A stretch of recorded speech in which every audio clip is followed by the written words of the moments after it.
Thank you, everyone. Thank you for coming. We do have really good information. My name is Wendy Bish. I am a managing partner at Keenan Law Firm, and we have sponsored this event for all of you. Just a look at. I have no microphone on, so that is not me. Get it now. I will walk away. Okay. So just to give you a little bit of a background, just so that you know, what we do is we sponsor Scott to come into communities when environmental impacts such as what happened to you happen. We give him no direction. We don't tell him where to test, what to test, who to talk to, who not to talk to. He is on his own. And we send him out. We pay the costs of all the testing that have to be done, because we know that if we don't get him on the ground quickly, you are never going to get honest and clear information. And Stott will usually come out 2 or 3 times, and we will do this so that you all know what you're facing and what it all means. And then we do these town halls. The truth is, even in matters where we later become the attorney, a lot of times we do town halls with the information we learn, because we just think whether you're applying or not, you deserve to know what we know, because it's a matter of your own health and safety. So what we're going to do today, just to kind of give you an idea, and oh, by the way, Stott wanted me to apologize. I had no idea it was the LSU homecoming, and not a one of you called me when I come to you on the phone. So I will apologize for that ahead of time. You would never know that I'm a diehard sports fan, but I did not run. I just wanted to get back here with Scott's findings as quickly as I could. I will be available for free consultations or to talk. It's on the call. If you just want to talk, if you need more information, I don't really care whether I'm your attorney or not. I am here all day tomorrow. You could pass that around to anybody who wants to know. We'll give you the address. I will never take out a pry chart and put it in front of you. That's not the point of being here. So today what you're going to hear from is you're going to hear from Scott, and he's going to talk to you about all this testing he's done and what he's found. I assume it'll probably differ from what the EPA has been saying, just a guess, blank out. You're also going to hear from General Obreg, who has honored us with his presence once again. You know, he was out there doing this deal, you know, back at Katrina and even before that. So I know that he's also been working with Stott. And then you're going to hear from Daniel Blackman. Daniel had originally worked as a regional director in the EPA. Hear my discussions with him. I think they promote it up and out, because he's a true environmentalist, you know, and he's going to talk to you about what he knows from what he did, and a little bit about that foundation that we're creating to pay it forward for other communities so that they don't have to be sitting in a town hall just to get accurate information. So that is what we'll be doing today. Just to give you an idea, I would better cut back up. I have a few warnings. Basically, you gave me. I also wanted to let you know I did talk. At the last town call, some of you asked me questions, and I told you I would have to talk to the veterinary toxicologist. I did that. I do have that information today. So I took questions back, and I'm prepared to provide you with the answers that you asked me for at this town hall when they're all done, and to answer 8 questions that you might have. What I've learned from our last town hall is we have one caveat. Number 1, this is not about who your lawyer is. This is not about getting a lawyer. None of that. Number 2, this is not about politics. There is blood, plenty of blame go around. It happens no matter who's in office. You want examples, I'll give it to you. But I don't want this to roll into a political discussion because that's not what we're here for today. Please. All right? And with that, I'd like to introduce the person you really all came here from, and that is Sauce. Yeah. Well, thanks. All right.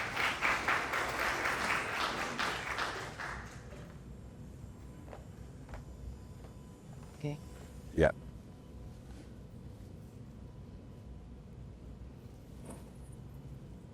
First of all, I'd like to introduce General Honore. One of the greatest honors since my 80 disasters was General Honore reaching out and being able to work side by side with him. We're working on a lot of good things for the community, some we can't get into, and a lot we were going to update you on. And I'd like him to say a few words first, and then I will give the updated test results and some background. Which is yours. Oh, thank you. Thank you.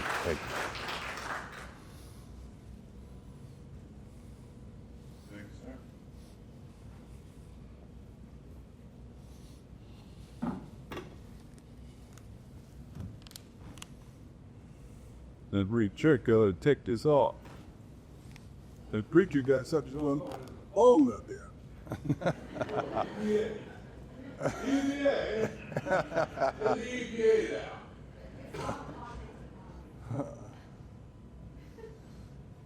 been here with Galita, Louisiana. Spent 4 years away, spent 37 years, 3 months, 3 days ago. Moved 25 times.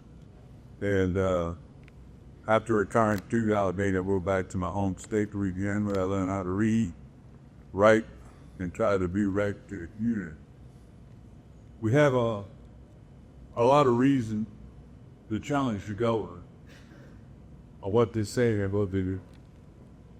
And I guess give you a quick list. A lot of you have been through this.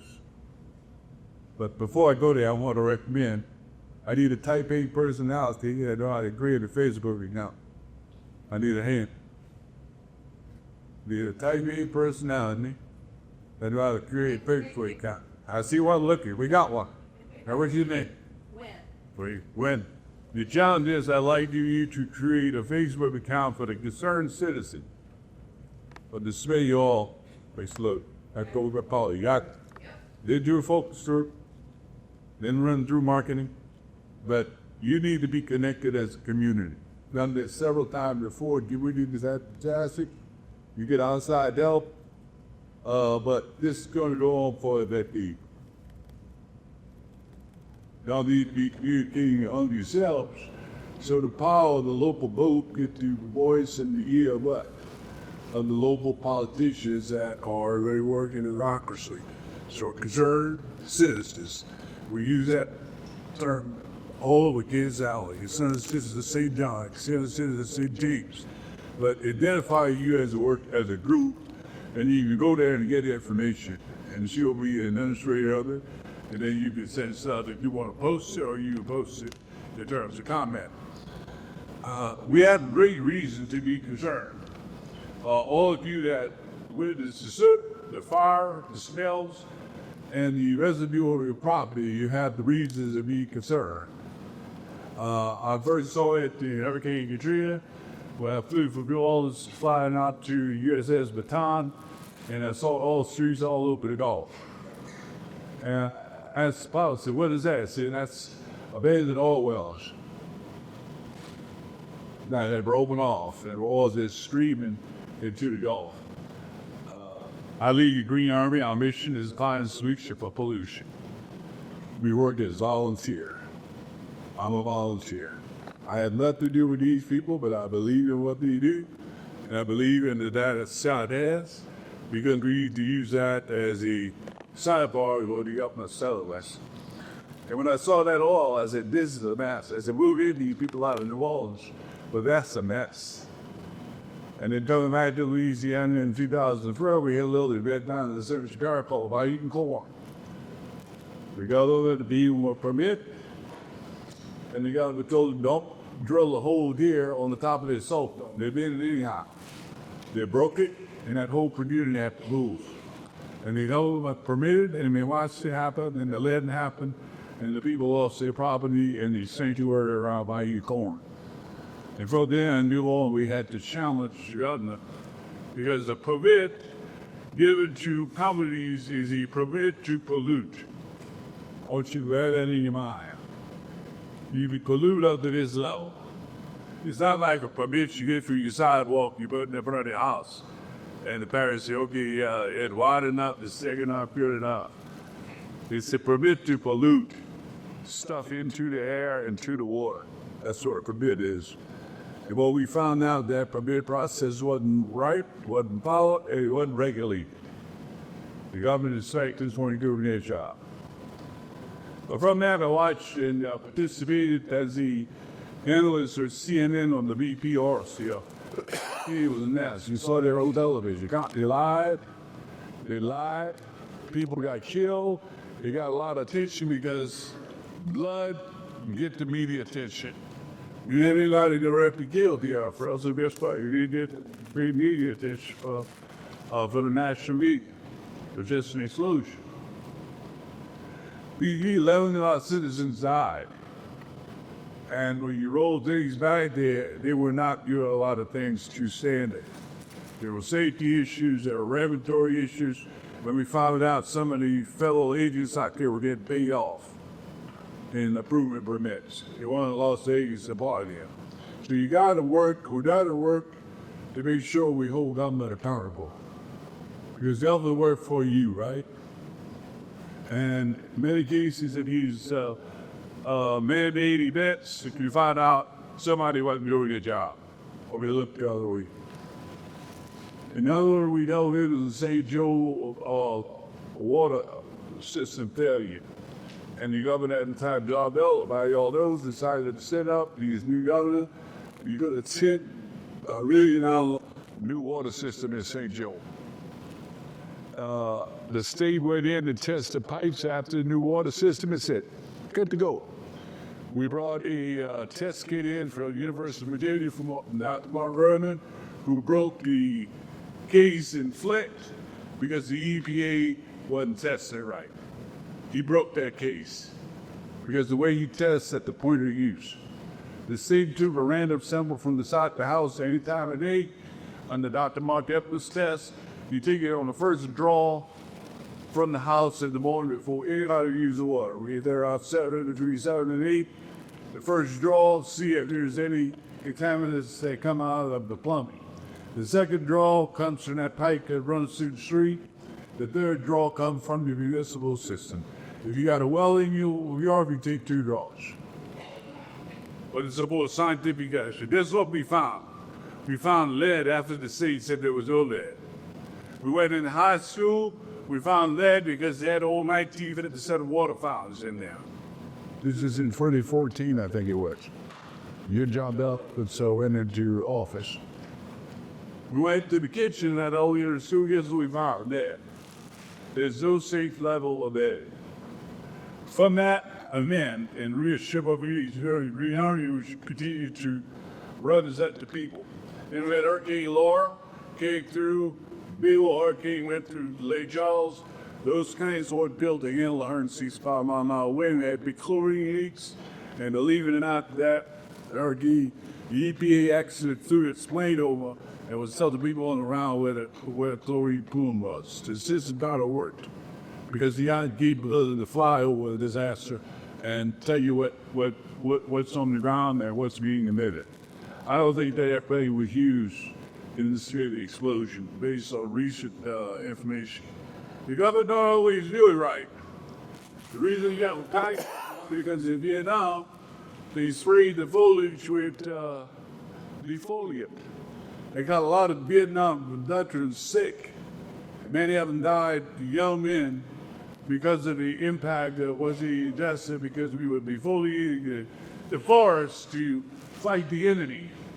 That was done by the government, using government airplanes. And at the time, they were all young. It didn't sit there and it didn't affect the bodies 7 years later. And it didn't impact everybody. That's the thing about these pollutants. They might hit your neighbor and they may not hit you. It may hit So the substance don't hit you, and you live in the same house. It reacts to different people different ways. But just a few years ago, the Congress finally recognized the fact that the government issued poison, and we usually get down poison our own people. And they did all, but it was directly related to what the government was doing. Another one that we looked at is cannibalization. How many of you sat down and watched the cowboy movies and the advertising? If you have table jam, yeah.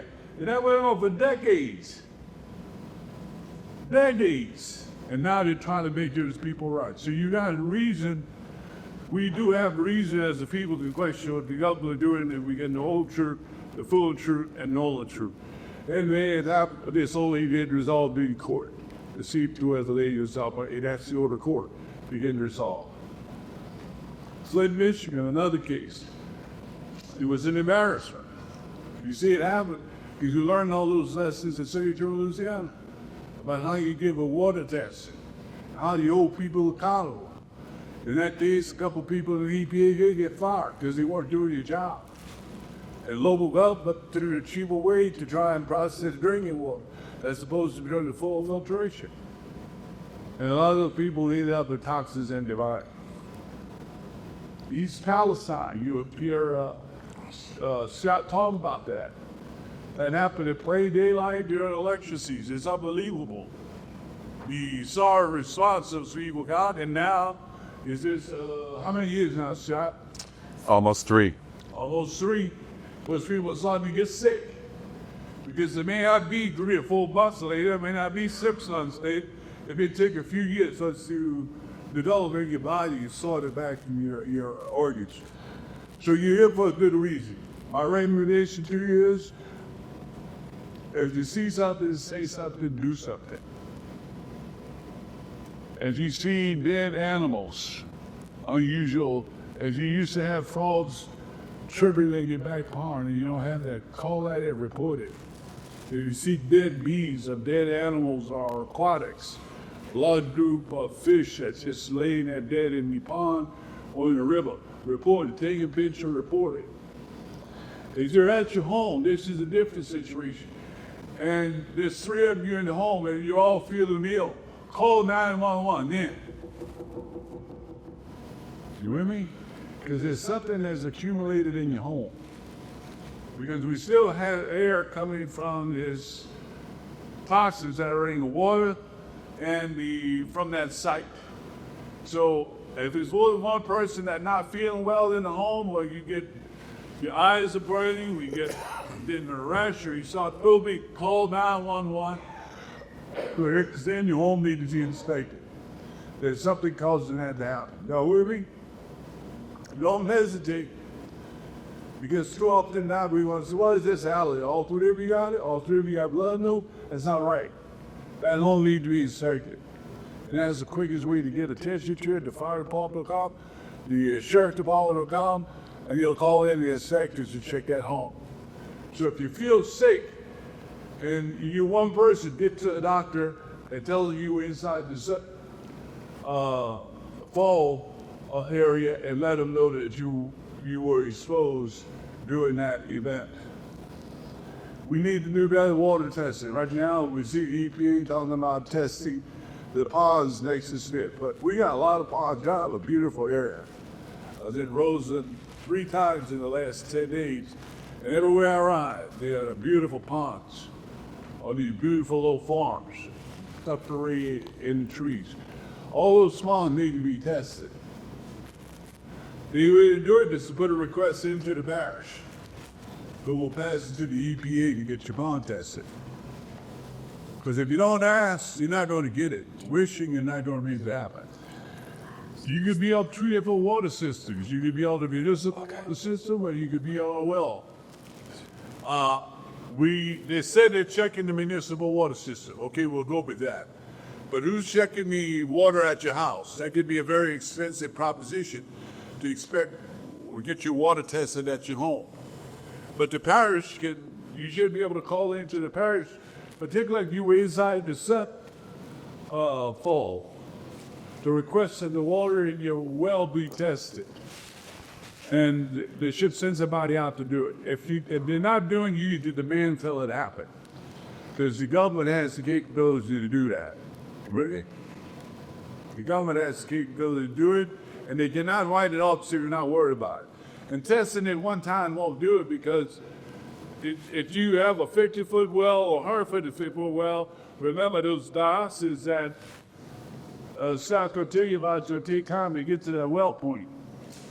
And they may not be there this long, but they need to be on a regular test schedule every 6 to 10 months, or we may be able to get a model out of Honore University to say how long would it take for it to get to a 50-foot well head or 150 or 200-foot well head. But if you live near the river and you have a well, then you got in that case, you had probably a very shallow well. And that river is intaking dioxins, it's intaking heavy metals. And I can't tell you, I can't predict how long will it take for, if it does get to your well. It might get at yours, it may not get at yours. I don't know. That's why we got to have regular testing. Soil testing, that should be done particularly if you got a garden or if you got a yard where kids play. I know early on that they go ahead on country grass, I would do that with a lot of caution. Particularly if you have to soot on your yard. Because like a lot of that soot, people say, well, that's your soot is it's not bad. But that soot, as I would tell you, had a lot of the carbons in it didn't fully burn. You with me? It's like if you set a hot fire in your backyard and you just see embers going up. That thing was so heavy with metals in it, it didn't fully burn. It didn't all go up and just became carbon greenhouse gas. That's how you ended up with you sit on your yard and in your ponds and on your cars. That soot contained what we call VOCs, volatile organic compounds that can get in your lungs that can affect you. And that's the lesson we learned from BP, because in the BP spill up, they had about 3,000 workers that didn't have the proper equipment, and they had to sue to get medical care and to get compensation for their injuries. And it was set up by the federal government through a federal judge in New Orleans, and only about 6 of those cases ever got resolved. And as we said the other day, those people had to rely on Medicaid. And the goodness, because they were poor, they got a bill on Medicaid help, they got no help from BP. And at the time I was smoking man on TV, yelling on television and newspaper that they should do better by those workers. OSHA even identified why they were doing it, they didn't have the proper equipment on. And many of them died from blood cancers years later, as we speak. Over 3,000 of them. And the cases never made me because they put it under a group of lawyers out of New Orleans. They drew over $500 million in fees, and the cases never went to court. And we'll figure out that's how good the government can do you if you don't challenge the government. Collectively as a group, because we never really got those 3,000 people collectively as a group together like the concerned citizen of the Smitty explosion, like you're gonna do. We gotta get all of y'all together because you gotta come together and have your own town halls. When you want, where you want, and you bring in people, then you start bringing in politicians that tell you what they're doing and they can respond to you collectively. We need to be doing blood testing. One of the things we did after Katrina, because they had 20,000 federal troops there, and the Army learned the lessons after Vietnam, because they know we went polluted water down there, breathing all kind of stuff from the industrial runoff that was in the city of New Orleans. They even set up and done the water. Guess what the Army did after Katrina about 6 months later? I had to do it myself. They came in and they do a post-event health survey, and they cut our blood. That's what they did. Because they learned from Vietnam, we needed to follow up to make sure we didn't up with a pattern 10 years later, because people that served in the waters in Katrina had come down with some type, but we took precautions. When Katrina, I had my troops wear leather boots and waders. And we did decontamination operation once they came out the water every day. Washing out with hot water and soap their equipment when they came, including their Humvees when they came out that water. So we need to do blood tests. That's a toxicology test. We had that done in St. Joe. It was directed actually by the Department of Health at the direction we governed after he was told that there was some lead exposure to see what the level of lead might have been in the children up there in St. Joe when they went to the doctor. So I recommend you need a baseline blood test in the next month or so, and then another annual blood test from them to see if there's any of that result of any of the things related to these chemicals that may be affecting your organs. Because the early detection is what? First line of being able to survive something that may be perpetrated. And then I'm going to introduce to you. Again, say something, see something, do something. If it go bang, run, take a picture. All right? Tell your neighbor. But you should have that DEQ SWAT number in your phone. Y'all have that? I posted it online. Anybody have that number handy? I can tell your page good. All right. She'll give it to you. But you need to have that DEQ phone number in your phone. And I'll post it once I get done here. Yes, ma'am. Do you have any suggestions, maybe suggestion as to where You go, because we sent my grandson to be tested, and the doctor didn't help. Well, he ever went to tell the doctors that fraud asked people? No, he didn't do the blood test. I had my baseline testing the other day, Robert, at the Weapon Med. Oh, look really bad. If you go to the Lucifer Justice League, I'm not doctor, I'm not the doctor, but I did share the batteries that showed some of the stuff that had come up in the photo fast fallbacky for the doctor.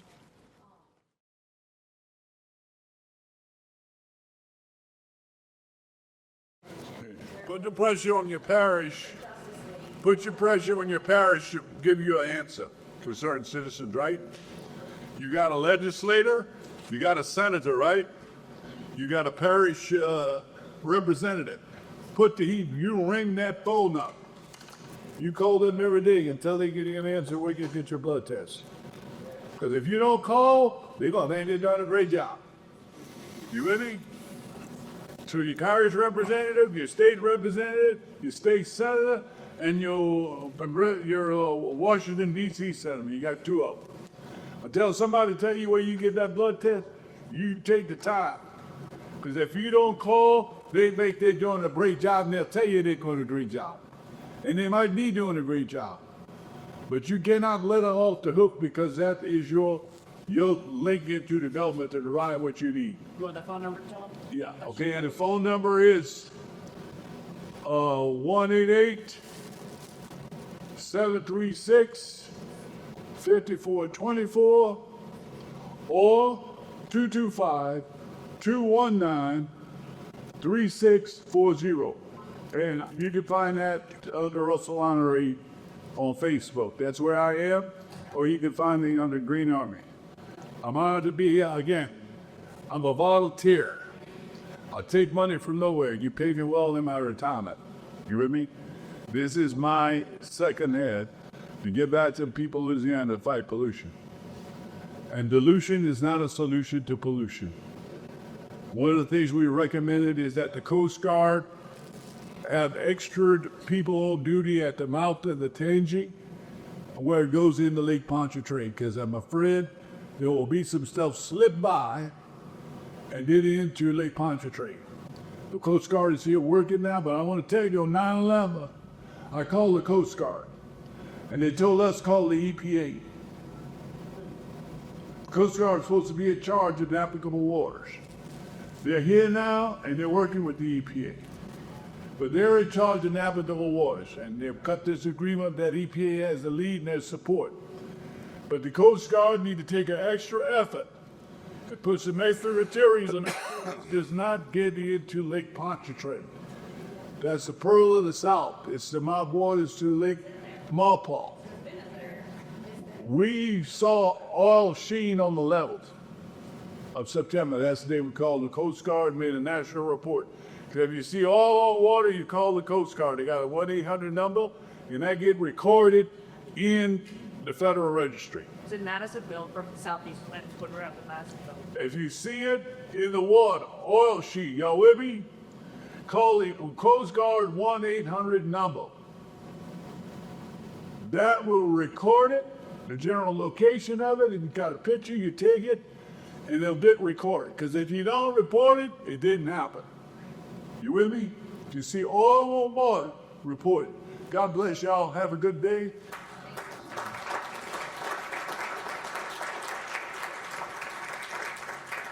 I have to go after my son finished moving.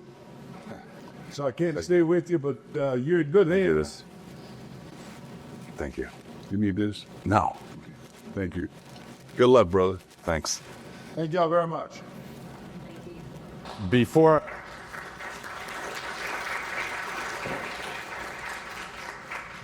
as many of you have heard me say, I'm a very small part of a team that's growing, and I'm going to introduce Daniel Blackman, but General Honore reached out, and this team is expanding, and we're running this like a military operation, hence the briefing maps that I'm going through with General Honore. And I've learned since going to meetings with General Honore, never be late. I'm so far have a perfect record of always getting 20 minutes early.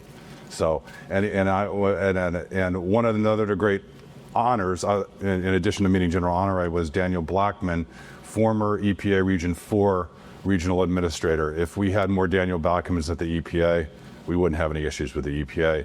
We met on the ground first time. I never hit it all in East Palestine. People are dying in East Palestine. So we're expanding, and he's part of the team. We've asked him to make a few words, and I'm pleased to introduce Daniel.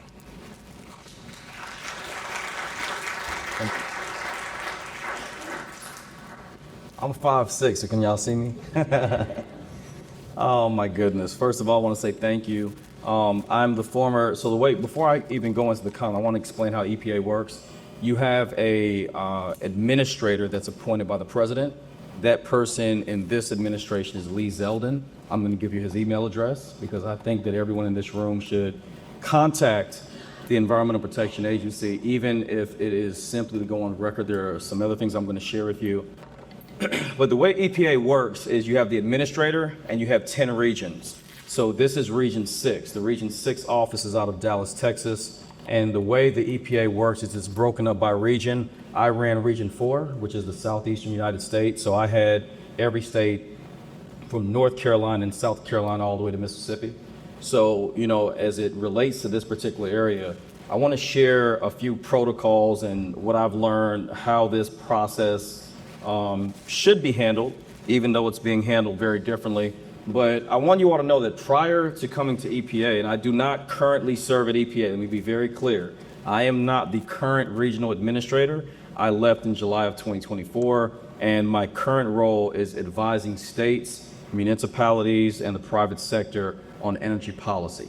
So everything that we have seen, some of which happened during the time of myself being there, many people don't pay attention to agencies like EPA until something happens in their communities. And unfortunately, that's far too often. One thing I will tell you all about your legislative body, Democrat or Republican, the number one thing everybody in this room should be requiring and requesting from your congressional members as well as from your state legislators is what's considered bad actor legislation. If you want to take a chance, just write down bad actor legislation. Bad actor legislation is what happens when a general body, a legislative body, comes together and passes policies that are not just limited to fines. As I go into protocols of how some of this stuff works and my experiences with EPA, the only way many of these organizations pay is if we don't smack them on the wrist with small fines that they can make back in an hour.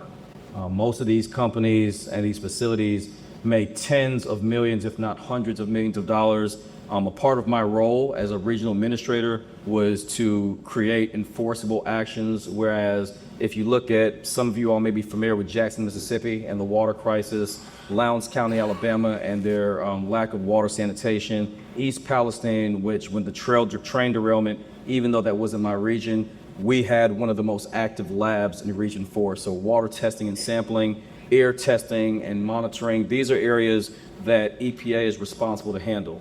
When incidents like this happen, there's something called incident command. And when you all ask questions, the main thing that needs to happen is you guys, we have to, and I don't say this in a derogatory way, but you got to know what questions to ask. That's why these meetings are so important. Whether you record them or you take notes, know the questions to ask, because what's going to happen is going to be a lot of directional conversations, a lot of, go speak to this person, call this number. But we need to know when we call a number, who are we asking for, so that when these types of things happen, there can be a level of accountability. So before I start, zeldin.lee@epa.gov. That is ZELDIN.lee, L-E-E, at EPA.gov. Why is this important? Because he is the single highest authority at the Environmental Protection Agency. And folks in this room and folks that are listening virtual and individuals that share information should know that we want to be on public record that when incidents like this happen that contaminate our water, our grass, our livestock, our families, and compromise the health of our communities, we should be very aware of what needs to happen and how we're going to communicate. Scott Mason, SCOTTMASON, he is the regional administrator for Region 6. His office is in Dallas. I do not know a lot about this gentleman, but know who these individuals are so that when you are contacting EPA, you know how to make sure that these responsibilities are being held. General Honore mentioned to challenge what government says and what they do. My background, ladies and gentlemen, is far much more than working in the federal government. I have worked in 2 presidential administrations. I was appointed by a president, and I also worked on various plans, the Clean Power Plan, and also the restructuring of the regulatory process in the United States around areas like the petrochemical industry, enforceable actions on increasing fines and penalties against chemical companies that contaminated communities. So you think of situations and incidents that happen around our country. One in my home state of Georgia, Biolab, where the Chemical Safety Board came in on more than one occasion and was able to address issues, but the information being shared with the community. And when you have what's called the emergency management apparatus, which are interagency collaboration. So for example, you have a fire department, you have Department of Environmental Quality, you have the federal agencies and the state agencies. And too often, especially with your elected officials, we don't communicate that. So we hear a lot of titles and we don't really know what people do in these areas and how to best protect our health, and go through these spaces where meetings like this, you can walk away at least more educated and more aware. It's never comfortable to not know if you can bathe your child in water or if you can grow tomatoes in your yard. But that's why these meetings are so critical and so important. And I believe that all of us are here for a reason. I flew in this morning to make sure that I was able to speak to you all in person and not send my remarks, because I needed to be able to see you. I needed to be able to see your community and hear your stories. Some of the folks that I spoke with when I first came in didn't know anything about me, but shared very personal stories. That's really worrisome. And if I were in this particular position at this time, rest assured, one of the things that I was very active in doing as a regional administrator was showing up in these meetings. It didn't matter if EPA held or had accountability. When individuals are responsible for the overseeing of a region or of a state or of a community and they don't show up, that's a problem, because they need to be able to answer questions. They need to, look, when you get appointed by a president or when you get elected by a body of people, you should be prepared to get yelled at. You should be prepared to be in an uncomfortable situation.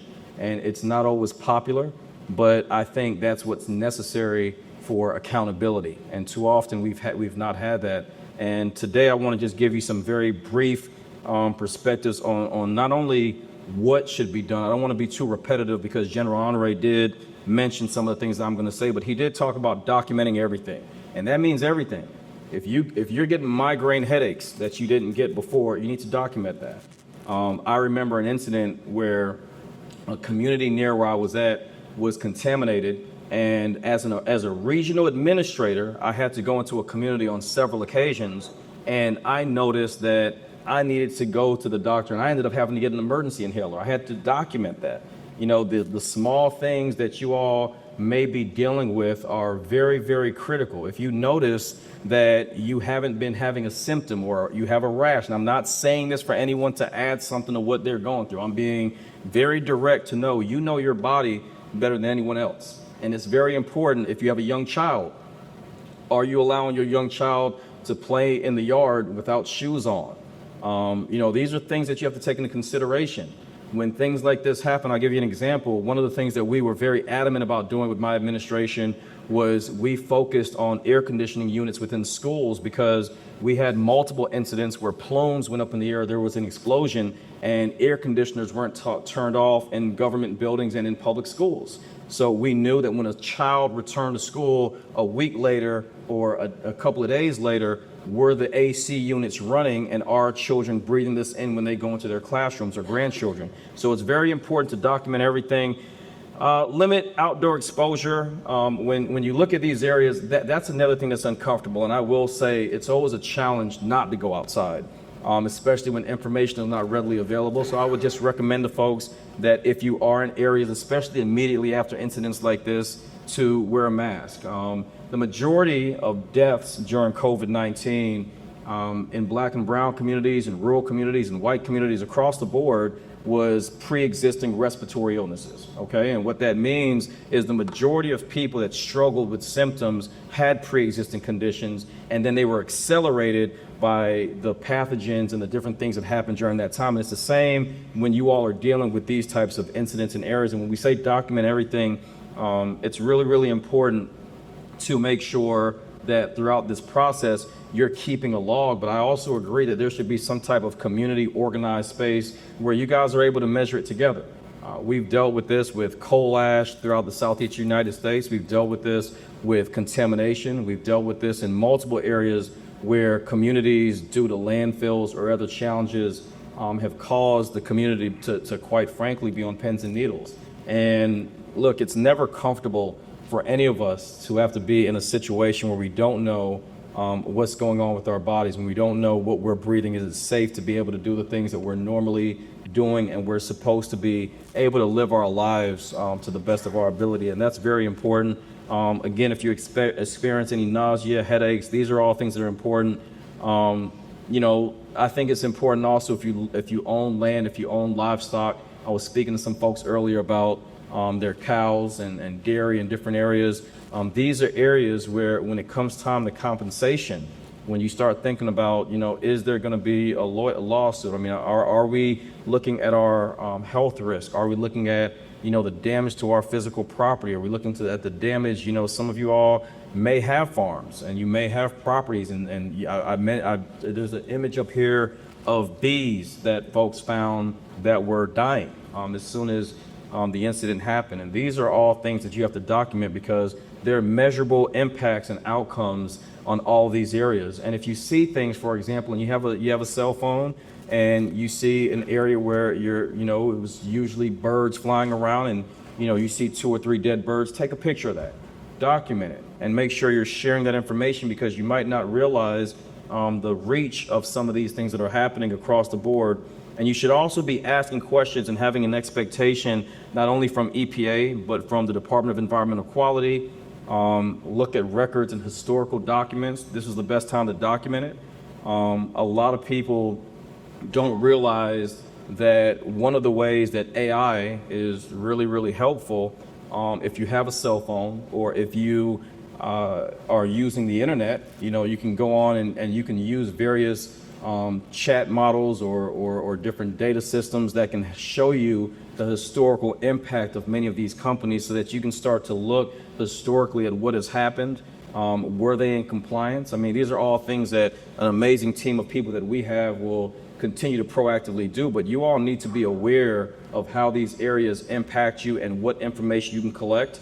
A couple of areas that are supposed to be under the purview of both federal and state air agencies, they include air monitoring, and you should ask yourselves what are the exact areas and chemicals that are being monitored. There's certain chemicals that we unfortunately will breathe in that at certain levels are safe, right? And just be very clear, because I don't want to, speak as if everything that is collected and everything is done is adversely going to have an impact, a negative impact on the community, but the levels at which they are, so that we can start monitoring where, we're having the biggest impact, and also what is being monitored and how it's being reported. That is absolutely critical and important, especially in real time, and what agencies are reporting it. There was an incident that I won't go into right now outside of this state where we were getting different data from the EPA, from the EPD, from the emergency management and response, and there was just no consistency in how that information was happening.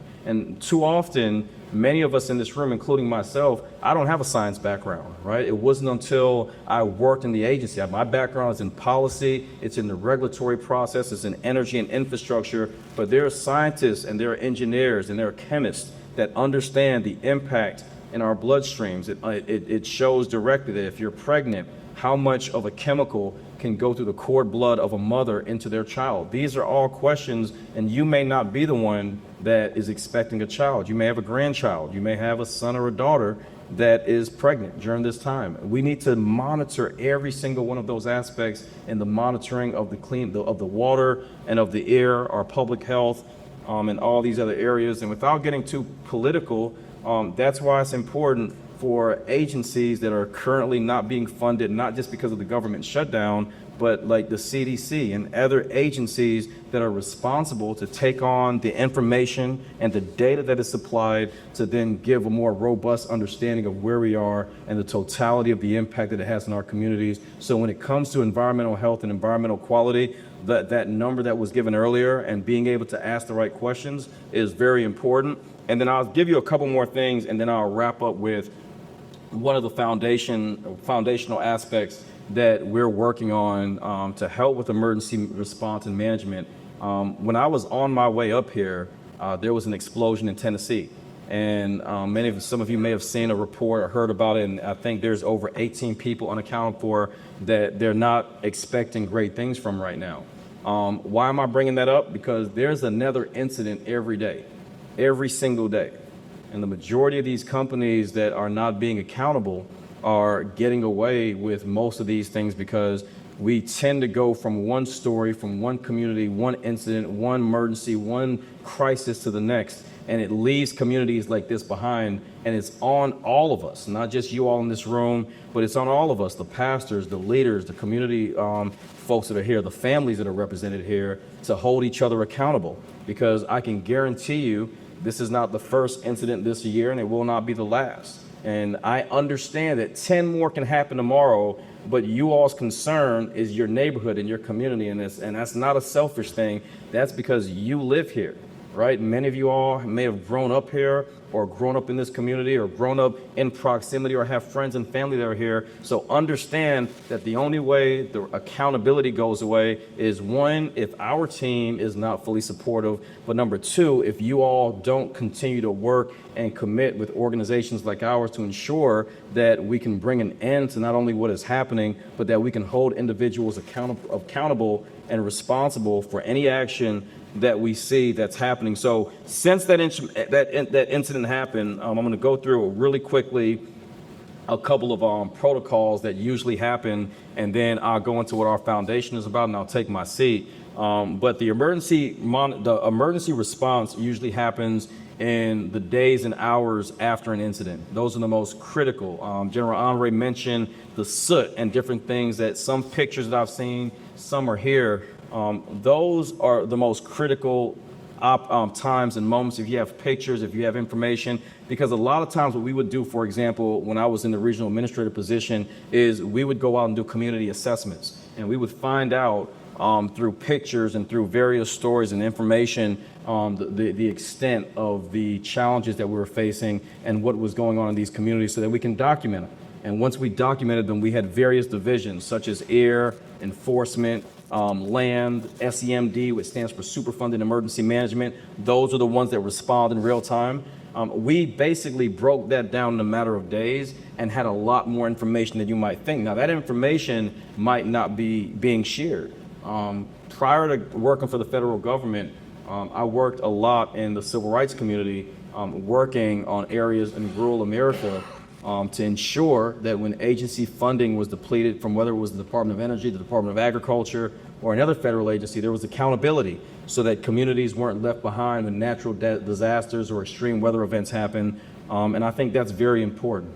But if we don't have individuals that's coming to us early when these incidents happen, the challenges long-term can be immeasurable. And unfortunately, by the time many of us hear it, if we're not monitoring our health, if we're not monitoring the information in real time, it can have, dire consequences. And our goal is to prevent that.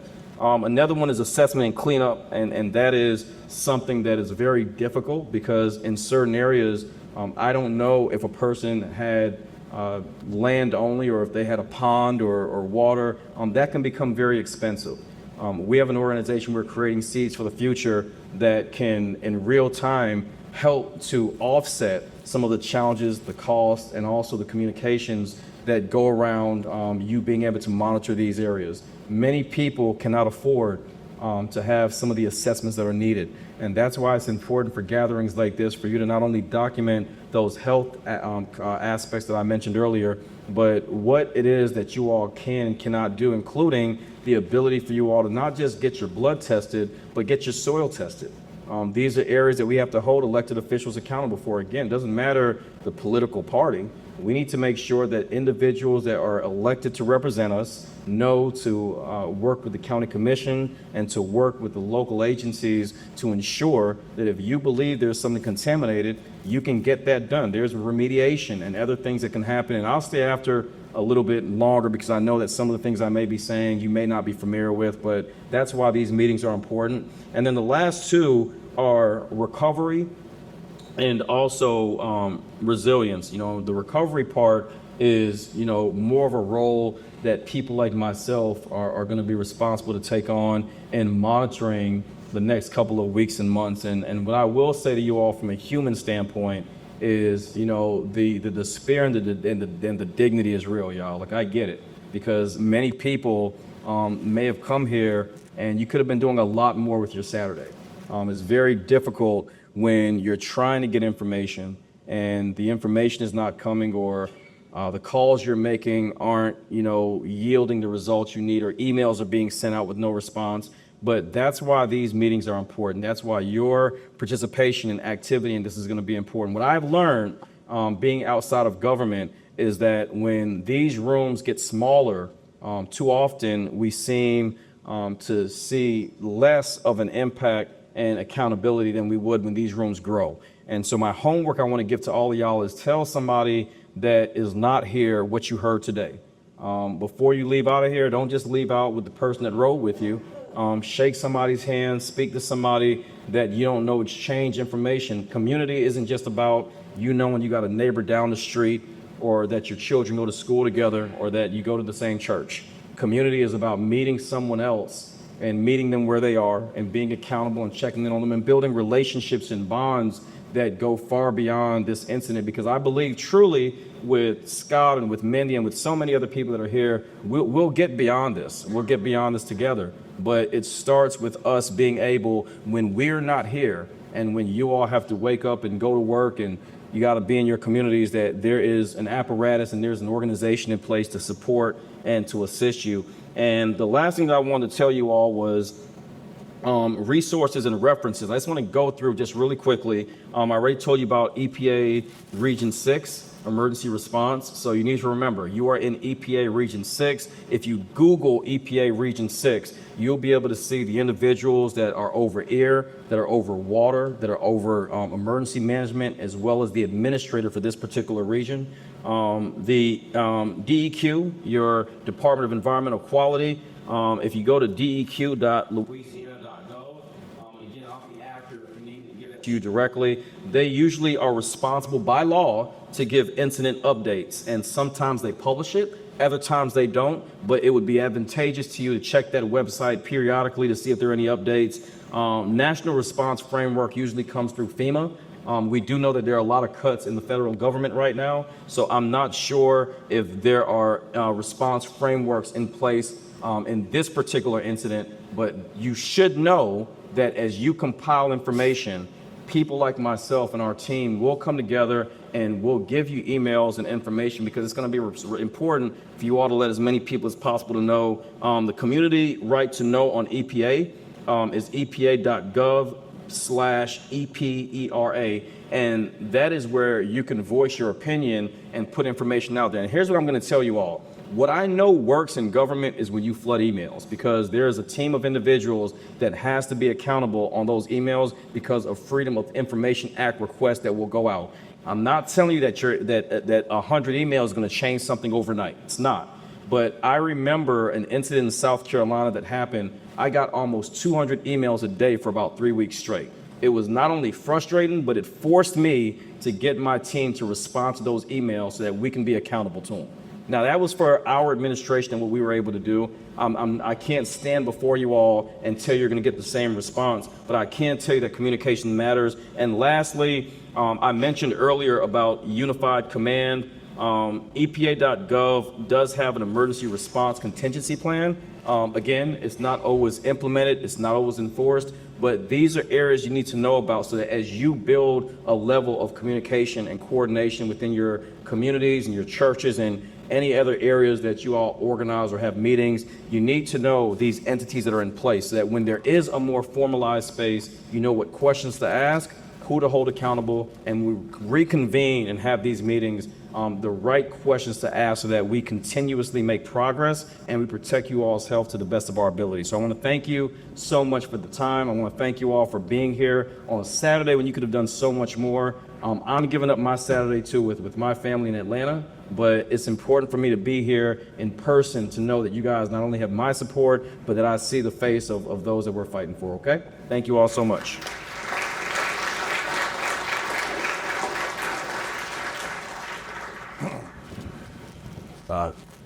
Can turn the mic on. Thank you, Daniel, very much. And it was very important to let you know about the expanding team. And we are treating this as an effective military operation because this contamination event is significant.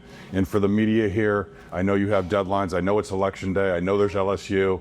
We didn't know all that. I'm going to move very rapidly through this so I can get the results. And for those in the media, I can PDF the breaking results and the news that I'll have. I'll email it directly to you as soon as I'm done. So, and it's very important to get to questions. So I'm going to go rapidly. I want to give you a little bit of background. This is my 80th disaster. And it's kind of like coming home to me, but not the way you want to come home, because my second disaster was the BP oil spill where I lived with fishermen for 5 months. I'm going to give you a quick background before I get to the results.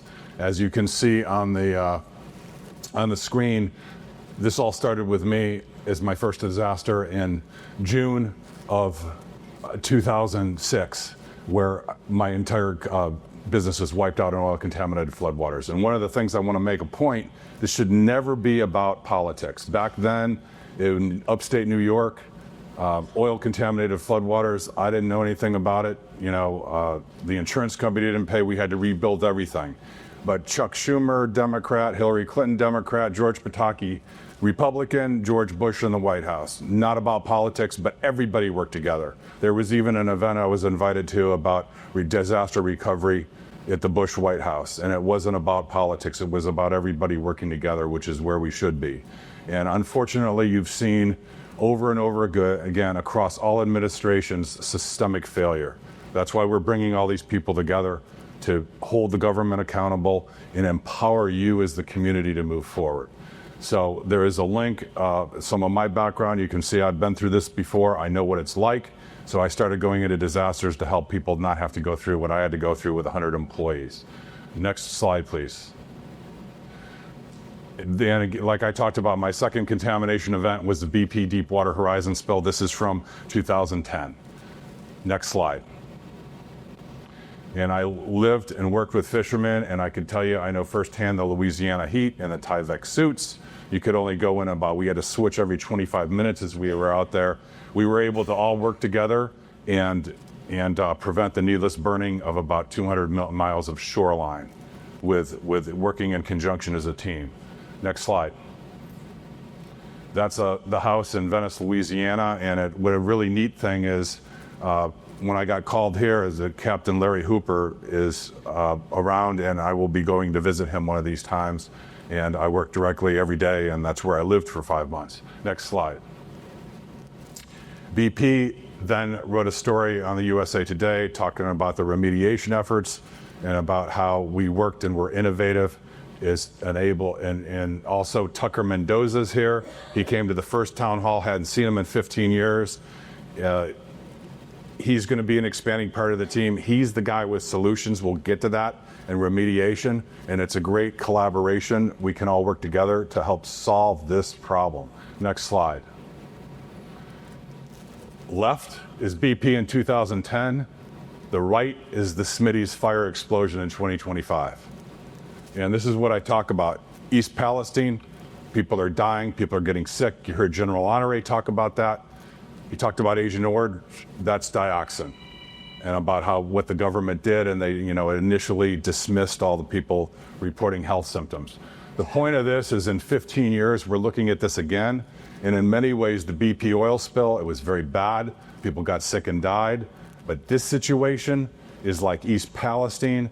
And if you read about Conyers, Georgia, you not only have oil spewing everywhere down in the precious Tangipahoa River and into Lake Pontchartrain, but you also have the after effects of soot and ash raining down on the sky, contaminating your ponds, and so on. So in many ways, the health effects, like General Honore and I have been talking, this unfortunately has the potential to be much worse than the BP oil spill because of the mixtures of chemicals, which we'll talk about.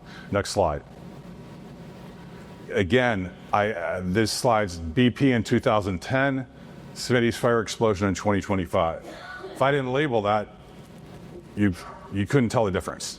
That really puts everything in its perspective as I looked back at this. Next slide. And this is, again, with BP about how we work to protect the coastline. This is just background information for anybody that's interested. Next slide.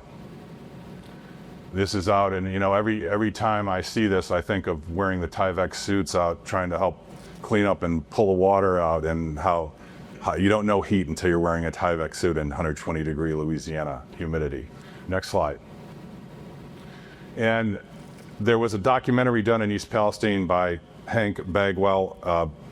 I gave him full access in East Palestine. It's 25 minutes. There's a link there for anybody that wants to watch it. And he called me up on the anniversary of the East Palestine disaster and said, Scott, I made a documentary. I'm calling it The Guy in the Blue Shirt. Sometimes simple things that didn't come from me. I can't take the credit. I am always hot. I look forward to the wintertime, believe it or not. And so I always, when back in BP, it was so hot all the time, I started getting these blue fisherman shirts because they're comfortable. So what started back then, that's what I wear. So I just give that as background. Next slide. And this is where my environmental testing started, because if you see this, that was a work barge that was offshore out of Venice, Louisiana, near Pasalucher Pass, where we did a lot of our work. And there were NOAA scientists, there were EPA scientists, and then, coming out of my own disaster where I realized that water and contamination are never in equilibrium, people were getting sick and results were coming back from the government agencies saying everything's fine. So they said, Scott, you should, look at this, and they taught me about the water column, and I'm involved in several different patents too, related to environmental testing and remediation, and I learned a lot, but a lot of it came out of Louisiana. That's why Louisiana, it's really, it's my second disaster, and now 15 years later. So now I'm back here 15 years, I'm a lot wiser than I was, and I've learned a lot. So I'm here to apply everything I have learned and bring the full force of the team. And to put things in perspective, I'm a very small part of the team. I'm built differently, so I get subpoenaed in my driveway, I get threatened, trolls come after me. But I'm also a whistleblower client of the Government Accountability Project. They represented Edward Snowden, they go back to 3 Mile Island, and so on. So we have whistleblowers coming out of the woodwork every week.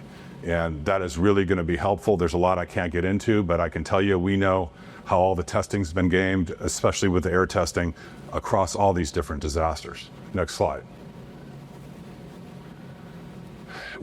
And this rotary phone I brought for Tucker to take. So I'm showing my age. My children don't really even remember these. So does everybody here remember rotary phones? Would anybody give up their smartphone and go back to a rotary phone? Only in the oil spill. And Tucker, this is a gift from me to you for your upcoming conference. So you can feel free to use this. And it's really cool when you meet somebody like Tucker Mendoza. He is very seasoned and experienced. The parish, the EPA should be listening to him. He can stop the spread of the oil. He's got great. I met him in the BP Gulf of Mexico. We have no financial interest, nothing. I just recommend people that can help. But and I want to show you, Tucker. In 15 years, nothing has changed. Only in the oil spill industry. So hit the forward button. That'll show the video. These are all short clips. You see those oil spill booms? Oil flowing down the river. That's the Tangipahoa River. Next, hit the button again. That'll show the next video. So there you have the failing boom. So in 15 years, in fairness to BP, that's why they came out of 1.2 million ideas, they endorsed around 40 technologies.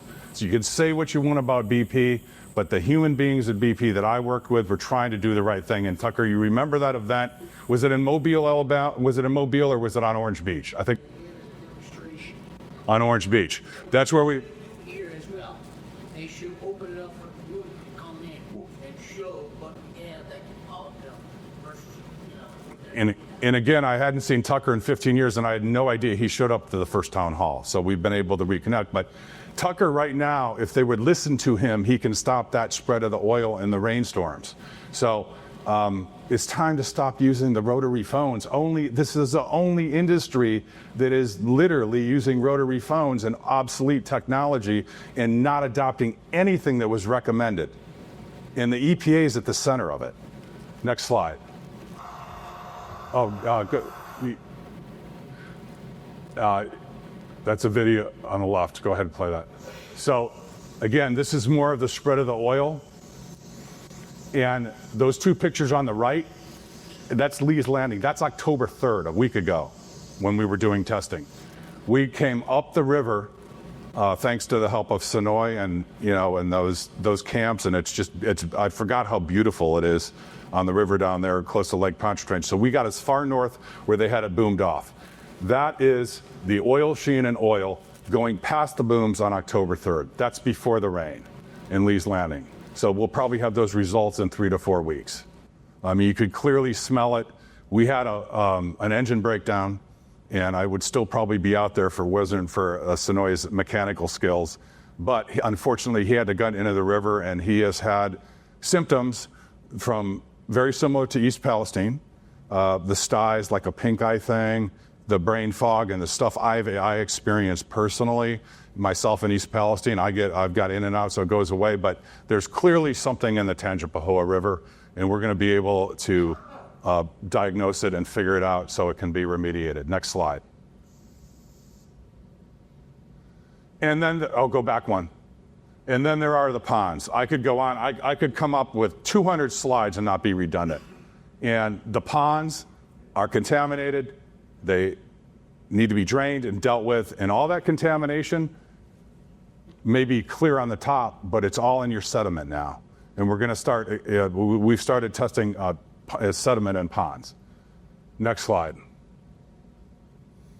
Chemically impacted communities, 5 key points. The expression I have is you can't find what you don't look for. Some of you may see blue shirts. Those were not my idea either. So what really is an honor and humbling for me is when I can connect these communities on social media. Hannah Lloyd, Conyers, Georgia, surprised me in the biolab fire and started printing up blue shirts for Blue Shirt Justice League, a nonprofit, and put on the back, you can't find what you don't look for. That's why I get attacked and the EPA is not always happy, but it's true. If you don't test for it, you can't find it. So that started the thing from another community. If you don't know Hannah Lloyd or haven't connected on Facebook, she's a great resource. And the key about connecting these communities, you're not alone. When you're told and you're gaslit that you didn't have these health symptoms before the event, and now all of a sudden you do, so you don't need my testing or anything else to know something has affected you, something changed from this contamination event. But you're not alone. And when you're told that it was your lifestyle, it was your cleaning products, that's just not acceptable. And the feedback it's really cool to connect these communities. Next slide. No. And the key question, and Daniel and General Honore were spot on. The key question when you sit in these EPA meetings is you need to ask the question, multiple chemical exposure. We have dioxins, we have SVOCs, we have all these other chemicals, and I can help answer your question. And you need to say, are there any standards for mixtures of chemicals? There are not. They continue to cite single exposure to a singular chemical. And there's something called synergistic toxicity. And I explain that a positive way of synergistic chemical reaction is if you get a migraine, a lot of people get relief from a little bit of aspirin mixed with a little bit of caffeine. One without the other doesn't solve the migraine. That's a positive. But now, if you have benzene-related compounds, if you have antifreeze compounds, which are clearly in your river, and you have dioxins, you might be below the singular exposure when you have the EPA and other agencies telling you, oh, it's in your head, it's PTSD. Well, that's not the case because they're citing a standard for like a workplace when you're exposed to one benzene compound, one, industrial alcohol compound. That all goes out the window. And we have resources and people I can connect you to explain more. And then there's also cumulative dose. So I also want to talk about, being in a church. There has been some divine intervention on, go to the next slide. On July 25th of 2023, Leslie Pacey from the Government Accountability Project had reached out to me, and I ended up becoming a whistleblower client. And I probably wouldn't be standing here, I wouldn't have been able to go to Conyers, Georgia or Moss Landing without the protection of their legal team for my constitutional rights. I was subpoenaed in my driveway by Norfolk Southern. Class action attorneys hired a PR firm to come after me, and they've been so I can focus on the work. And I didn't know this at the time, but on July 27th, I had just sat down with the EPA, and Norfolk Southern and the EPA teamed up, and there is a link to this, especially for the media if you want to see it. The point is, everything I said in East Palestine about my plans and strategy applies here in every disaster I go into. I answered all their questions. And the point is, this applies in any disaster. Please understand this is a response to the entire email chain. I remain willing to have an open dialogue and collaboration with Norfolk Southern and or the EPA and or any Norfolk Southern contractors and or anyone in the Unified Command Center, but it will be on equal terms with information shared in both directions. They wanted all my detailed information, but they wouldn't reveal their detailed information. Wouldn't give me any of their detailed backup testing reports, wouldn't show me anything. I even offered to test side by side with the media with them. But instead, they decided to launch a smear campaign, which we'll get into. That's why if anybody is watching this live stream, if you are a whistleblower, you can trust the Government Accountability Project with your life. You don't have to come out publicly. There's a lot of we're probably getting 5 to 10 new whistleblowers a week from all over the country. And a lot of people are coming forward in the background related to this Smitty's fire incident. Next slide. And I just want to point this out quickly. Subsequent to my initial testing, visits to East Palestine, an expert team was formed around me with individuals of over 150 years of experience. I can now proudly tell you the team around me is over 250 years of experience. A lot of them consist of high-level EPA people that are anonymous whistleblowers. So when you see me speak about something or these results, it has been reviewed by my entire team. Like I said, I'm built differently, so my small part of the team is to go out in the public and talk about it. Well, those that want to avoid getting publicly attacked or subpoenaed in their driveway can avoid that. Next slide. And we were very clear about defending the disciplines of our sampling, but the rationale for how we sample is very simple. The EPA, the other agencies have systemically failed all of you in all these communities. They report to you. We're all taxpayers. They should be willing to come out and test your property for whatever you want. And it's simple. Some people reach out to me from all over the country. They need something tested, and I do what I can to help. If I can't get to every property, obviously, but if you're within a mile or half a mile, the way we release the data can be very helpful, first and foremost, to understand what you may have been exposed to, and then for anything else you want to use the data for. Next slide. And this gets into the details too. I'm going to just to move through this. And this is actually a citation from a CDC. This is about dioxins. This is the Center of Disease Control themselves saying, overall, the framework provides a scientific, justified, health-protected, widely accepted method for evaluating toxicity. However, the method has inherent uncertainties and may not capture the true health risks of all congener exposure scenarios. Now, for anybody that wants all this detailed backup to walk into a meeting with the EPA when they tell you there's nothing to worry about dioxins, the levels are low, you can use our own CDC government study that says that. And I attached that in the email that I sent back in East Palestine. Next slide. And I also want to be very clear, like, Daniel Blackman is a model example of what we need more of in the EPA. And it's unfortunate that he's not in charge of the EPA right now. And I was very clear about, those in East Palestine know Mark Durno is a guy that, launched a kind of surveillance campaign on me. But I was very clear in this email. I have nothing but respect for Mark Durno and over 95% of the great U.S.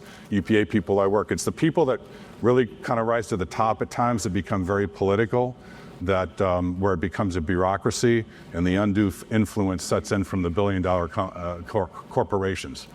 And also, we pointed out here, the EPA loves to throw this data at you and move the decimal points over. We don't have enough time to get into it, but for example, these standards might be in parts per trillion, parts per quadrillion, and we reflect the data as it comes in. They'll go to parts per million, so they move it all over like 9 decimal points to make it look like it's not there. Next slide. And this is also the Unified Information Center. Unfortunately, becomes a unified false narrative center, and that needs to stop by holding, all the people that should be working for you accountable. And anybody that doesn't agree with the narratives that are false about nothing to see here, it's PTSD, they coordinate campaigns to undermine or smear anybody involved. And also I have an expression that I learned from people I work with. There were 4 Ds about the responsible parties. There's a reason you see all these PR people and you're not allowed to talk to the scientists of the EPA. The 4 Ds were of PR, delay, deny, discredit, dismiss. I added the 5th D for defame. So that's what you will see a lot go on. You also see some of these people work with trolls and others. Just ignore all the noise and focus on the data. Next slide. And this is, especially for the media, you might find it interesting to do this detailed timeline with results from the Government Accountability Project, because you're seeing, East Palestine, what happened there is the same playbook that's unfolding as you before your eyes as you live through this. Next slide.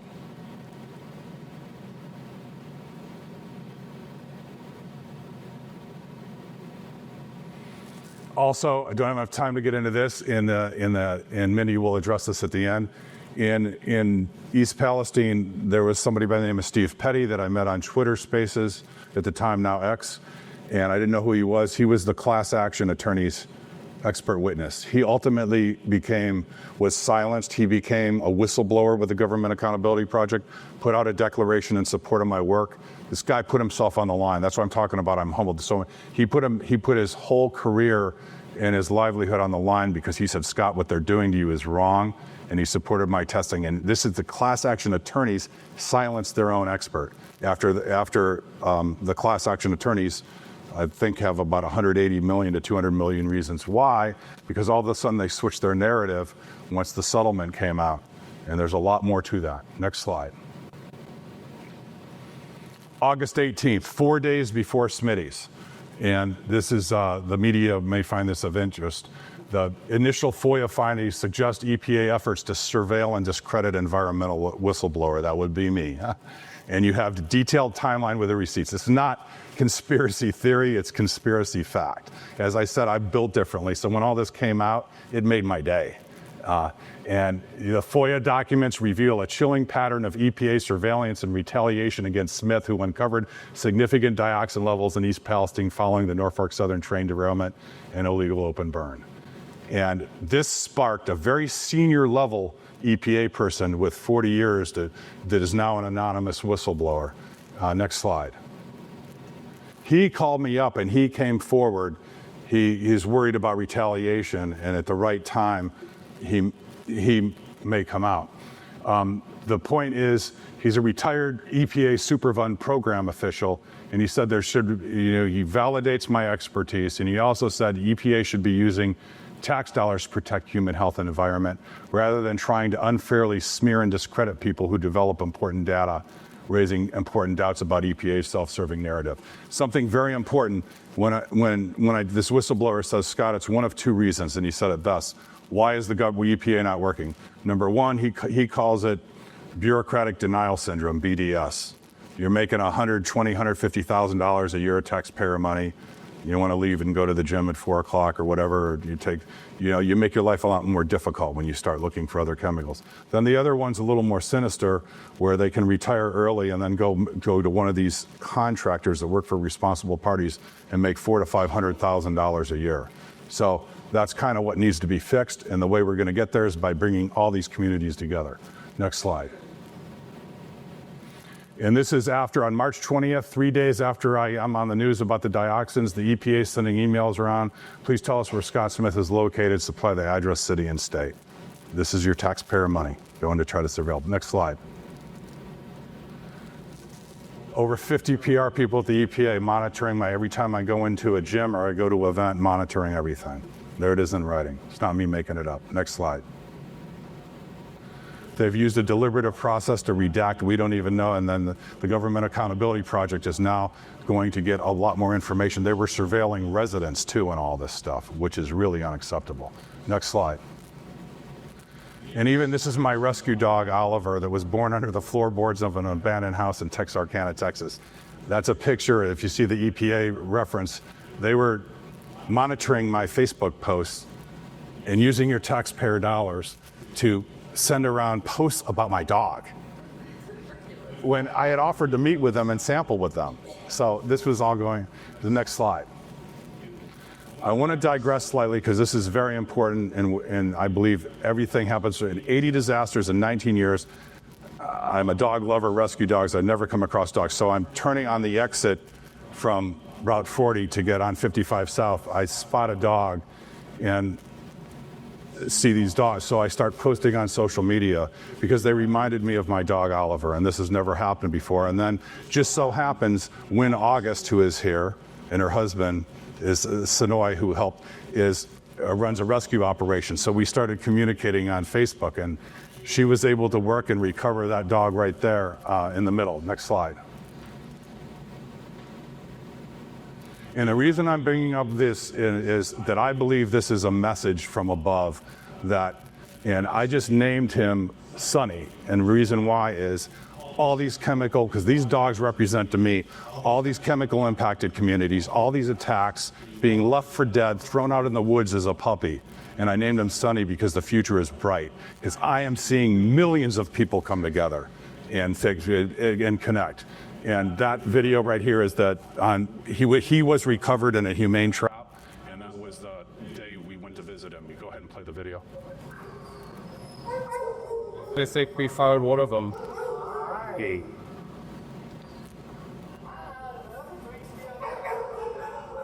So I just think it's very important because I travel a lot, and these dogs, and there's still 3 more dogs out there, and now you can see pictures where Wynn is rehabilitating and mixing them with the other dogs. Next slide.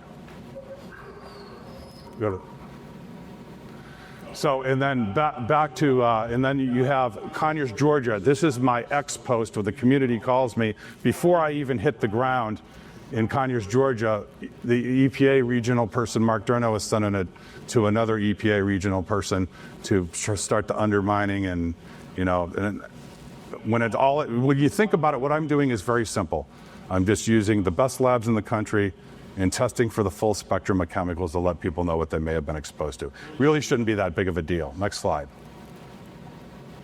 And the EPA even gave themselves an award for outstanding leadership and collaborative problem solving.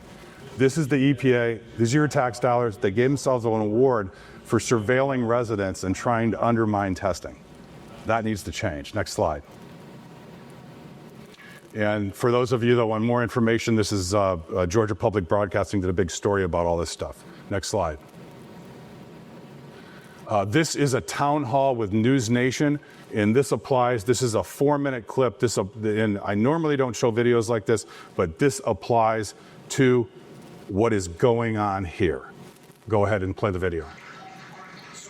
I go to what that is supposed to is just finding out the situation is for people's water in their holes where they, as you've heard, people have been asking after holes tested. It's not happening. So we do this 2 different ways, all right? We went to somebody's house and we watched an independent tester this community has been using to try to get some sense of what's in there, all right? What is there? Went into the basement. Why?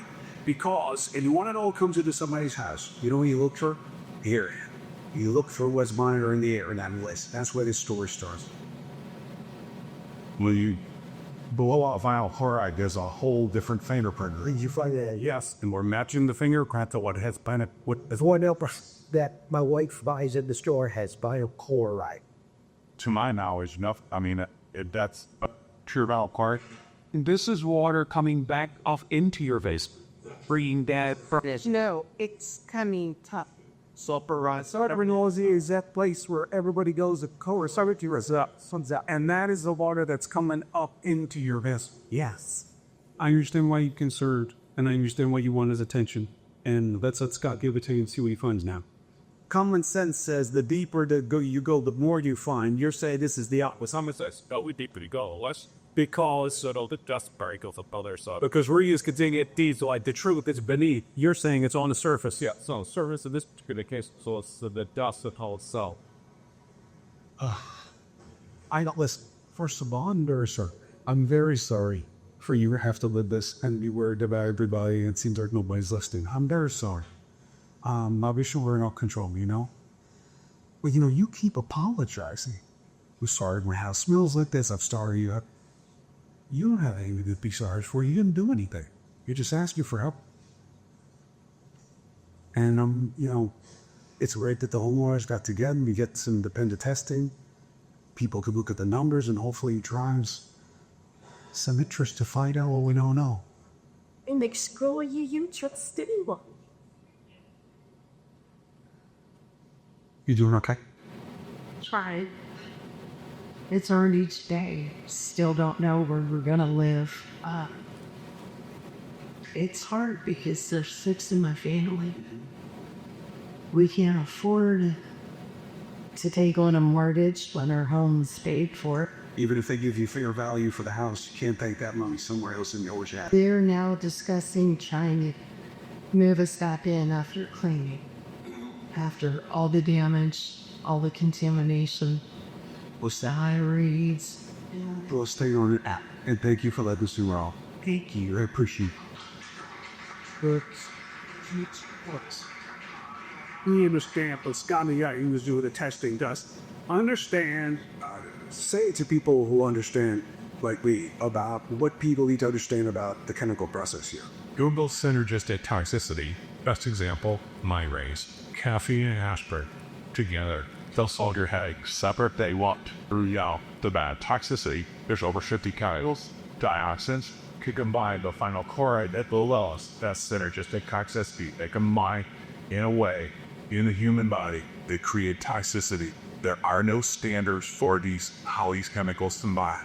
You can't size a singular exposure to a singular chemical. Totally disingenuous. Hey, thank you for watching. Next slide. FishNow.com. Use Nation.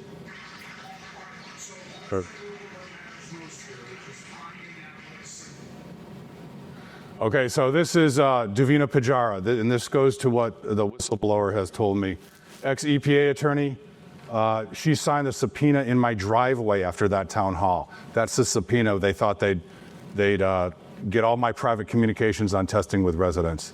As I told you, I'm built differently. This absolutely made my day, and I get calls from people all saying, "Oh, how you doing?" I'm like, I've never been. This totally motivates me. So I look into her background, and she believes in social justice. She went to school and did all this stuff. So Davina Pajara is Exhibit A on what's wrong. The EPA, ex-EPA attorney sells out, goes to work for the other side, And that's what you see when you see undue influence.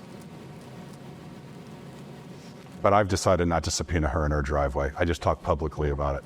Next slide. And this gets in, some of you have seen this. This is the narrative from the government and the EPA. I'm going to move rapidly through this. Next slide. You know, this is the soot sample, and to the best of my knowledge, as of 5 a.m. this morning, I checked this again, unless there's something I don't know or missed, the EPA relied on CTEH, the contractor for Smitty's, for the responsible party, took one soot sample mixed with water out of a ditch and declared everything as. You've heard General Honore's solution to pollution is not dilution. That goes for testing of samples. Next slide. And there you see it, the water sample. Next slide. That shows the contractor. Next slide.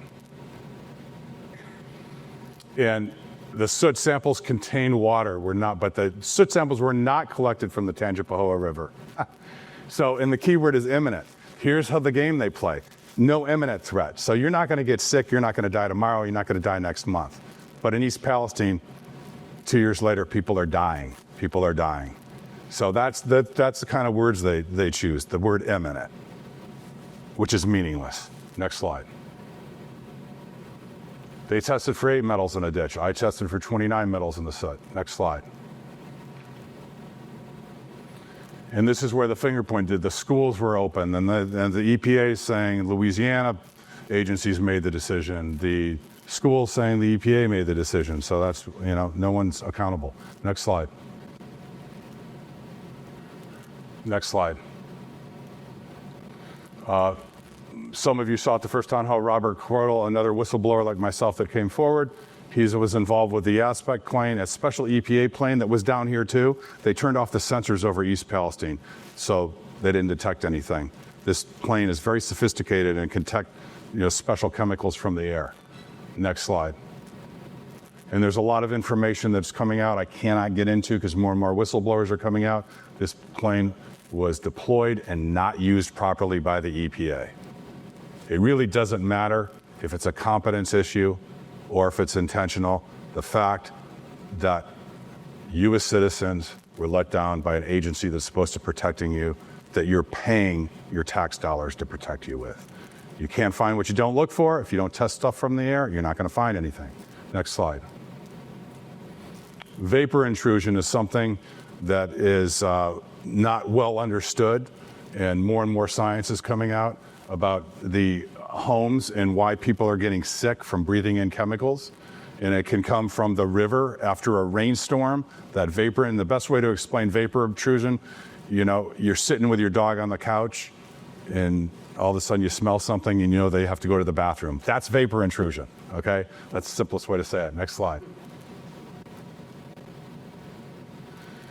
And this is a slide worth going through, and I'll make all this available. So this comes from an EPA whistleblower. The health risks are unknown. Health agencies need to be humble and recognize the limits to their knowledge. The worst they can do is give false assurances everything is fine when they really don't know what is actually going on. It talks about exposure via inhalation of these airborne chemicals are 2 to 8 times higher than exposure from ingesting drinking water. That you need to really call the EPA out on, because that is not talked about by the government agencies, and it should be. The misjudgment by the EPA likely resulted in countless people being needlessly exposed to dangerous chemicals. Next slide. Importance of creek testing in riverbeds. This is me in East Palestine. Here's where Sulphur Run Creek, and I just tested at 2.5. This is important of the banks. This is going to become very relevant for the Tangipahoa River. Next slide. This is East Palestine in August of this year. The left bank and the right bank. The sediments in the center. This is how you can game. You got to look for the, not only you can't find what you don't look for, but when there's there was recent flooding and rainwater, you're not talking about a factor of 10, a factor of a couple. You've got 456 parts per billion of total SVOCs in the sediment. So the banks themselves, where the livestock goes in, where the kids go in, that touch your skin, that leach back in the air when the water hits it. And these airboats that they're using are spraying this stuff all up in the air. So they're spraying the creek banks, volatilizing all these chemicals. So that really applies. And then we're testing the riverbanks too. Next slide. Go ahead and hit play the first video.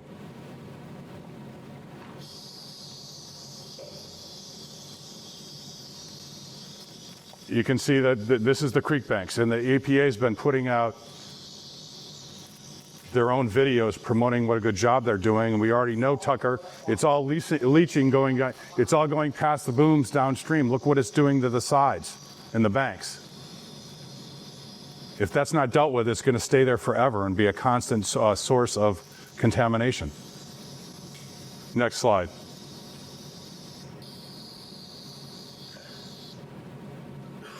September 8th, I was here testing, and now there's a whole host of issues here. This was ongoing after the fire was out, constant source. We tested, and this is these are some of the new testing results. Next slide. This is what we found in what's called JL number 2 pond, close to ground zero. Trimethylbenzene, 2-butanone, naphthalene, xylene, toluene, cyclohexane. The good thing about the new age we live in, but you can't use a rotary phone to Google this, but you can use your smartphone. And then you get into the mixtures, manganese, molybdenum, and nickel.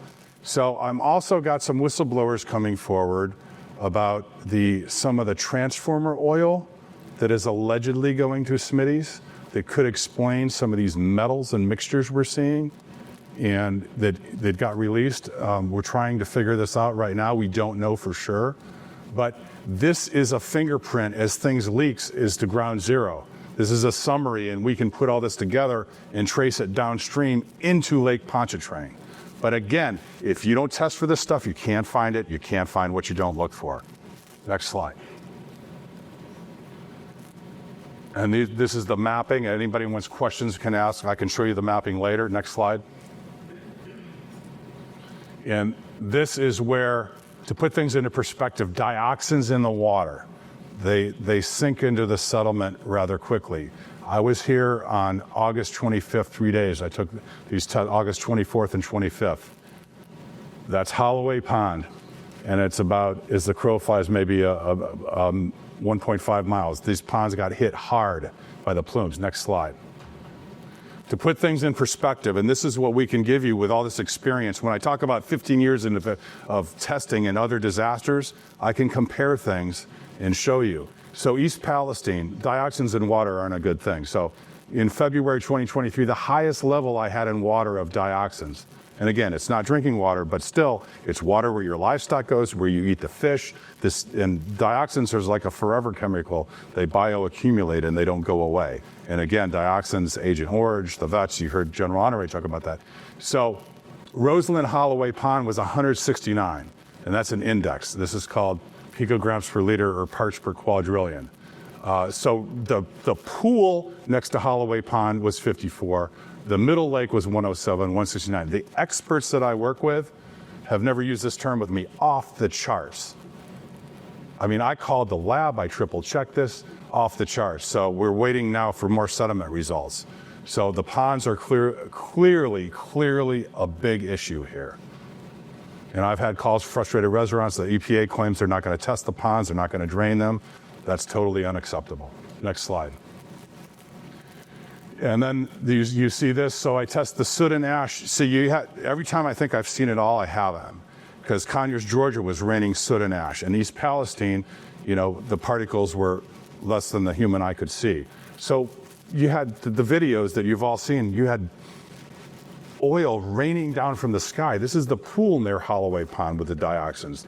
That's Holloway Pond. And then to mix it up, you're mixing with this soot and ash with antimony, arsenic, barium, chromium, lead, manganese, molybdenum, and nickel. So you look at again, you hear me talk about mixtures. These are the results that are just coming out. Again, you can't find what you don't look for. If you don't test for all these mixtures of chemicals, you will not find them. And you will not be able to help people to understand what they may have been exposed to causing health issues. Next slide. And this is all the backup data. I use ALS in Houston, and these are the summary charts. And this shows the test results and the standards used. Next slide. And this shows the mixtures of the metals. And again, I'm looking for 29 metals, not 8 metals. So you're not going to find chromium, lead, manganese, molybdenum, and nickel if you don't look for it. Next slide. And this is Middle Lake, and you can see that contaminated pond. Next slide.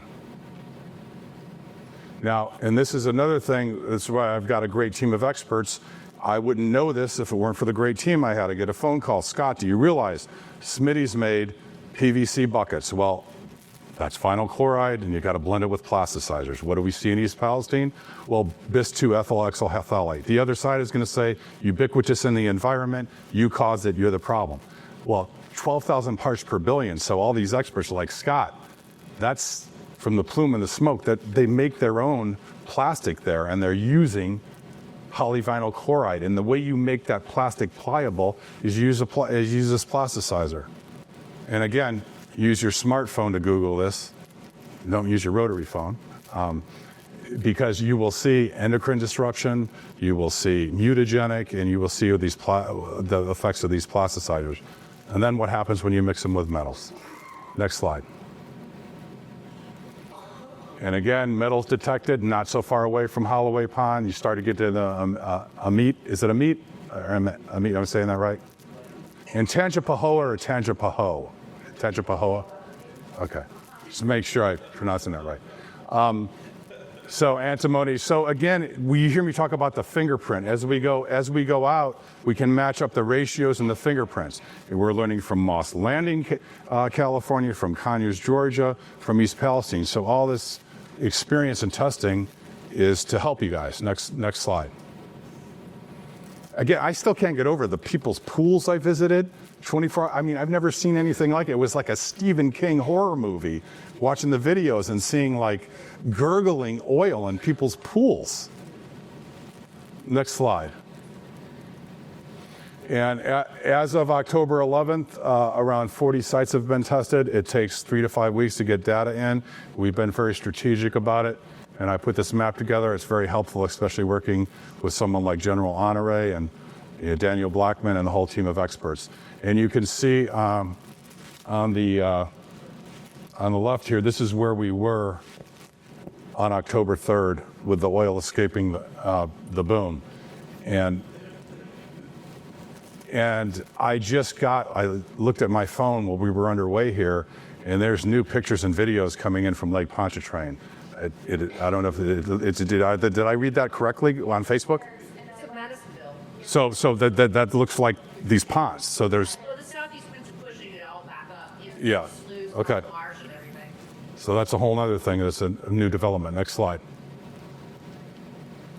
The bees died upon plume death. The bees and the frogs. You don't even need my testing. I don't even need to be here. All you need to know is the bees died from the plume impact.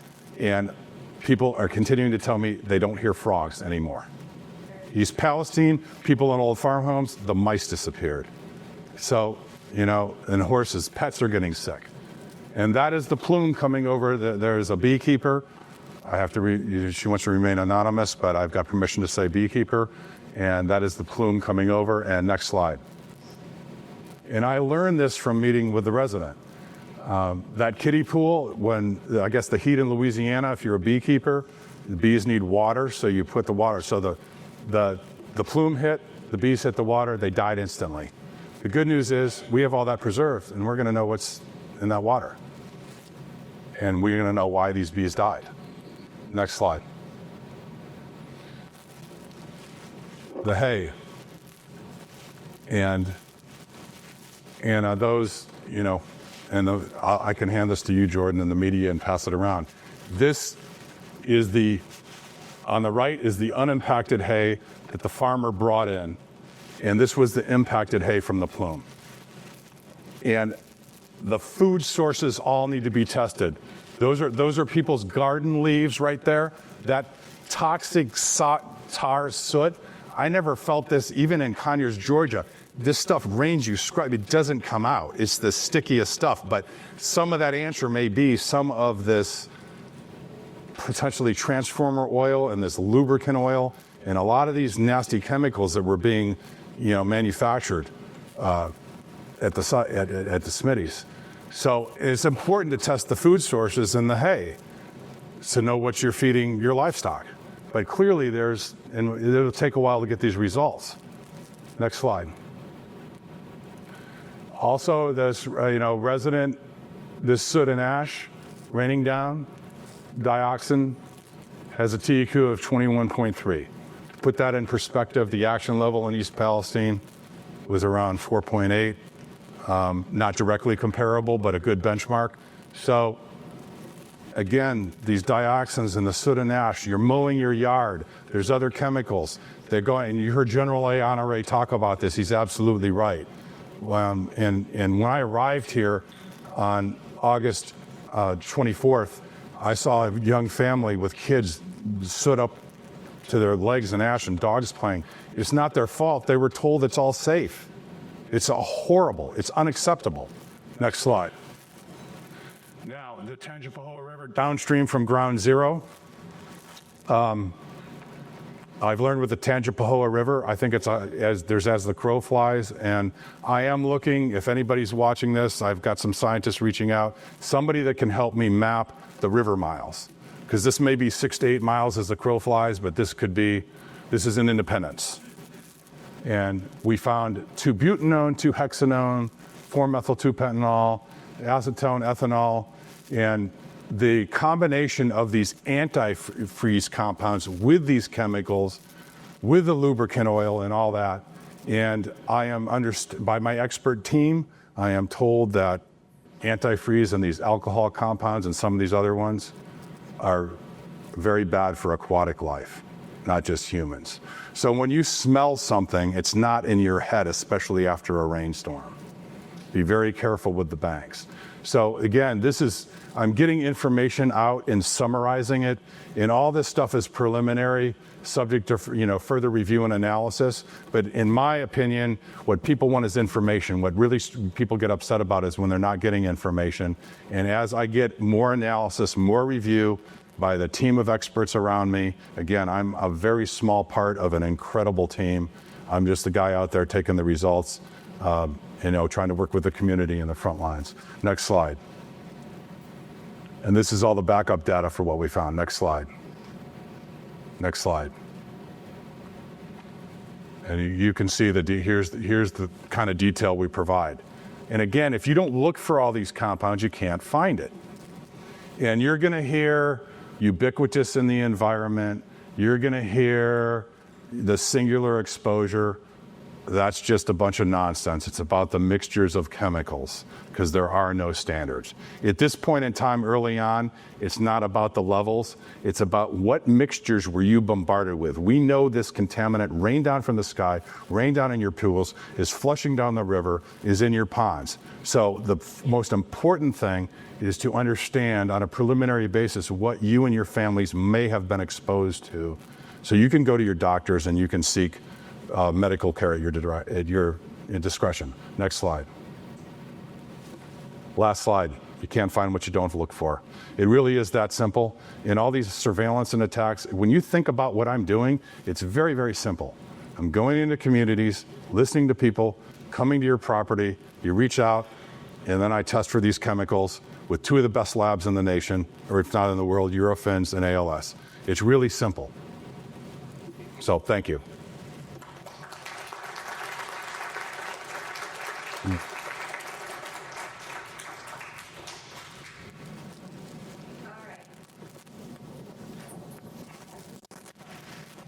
We do a lot of that stuff.